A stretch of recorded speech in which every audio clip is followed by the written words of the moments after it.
अतिवृष्टीमुळे नुकसानग्रस्त शेतीचे तातडीने पंचनामे करा, पूरग्रस्तांना तात्काळ मदत द्या. सचिन येलगंदेवार.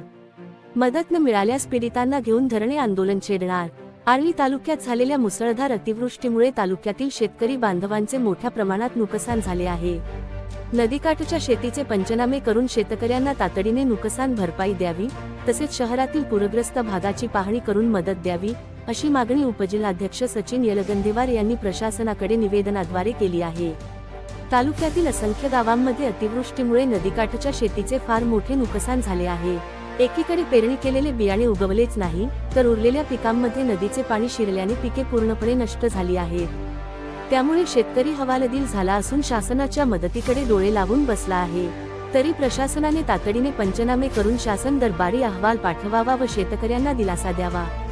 त्याचबरोबर शहरातून वाहणाऱ्या अरुणावती नदीला आलेल्या पुरामुळे शहरातील अनेक कुटुंबे उद्ध्वस्त झाली आहेत. अनेकांच्या घरात पुराचे पाणी शिरल्याने जीवनावश्यक वस्तू, धान्य, कपडे पाण्यात भिजून खराब झाले आहेत. शहरातील ज्या भागात पुराचे पाणी गेले आहे, त्या भागाचे तातडीने पंचनामे करून शासनाच्या वतीने आर्थिक आधार देण्याची गरज आहे. लवकरात लवकर पंचनामे करून मदत न मिळाल्यास सर्व पीडित शेतकरी व पूरग्रस्त नागरिकांना घेऊन तीव्र धरणे आंदोलन करण्यात येईल, असा इशाराही या निवेदनात देण्यात आला आहे. यावेळी उपजिल्हाध्यक्ष सचिन येलगंदेवार, कपिल ठाकरे, आकाश माटलवाड, दीपक बोरकर, शुभम मोरे, सुभाष सुब्रवार, शुभम गोयर आदी उपस्थित होते.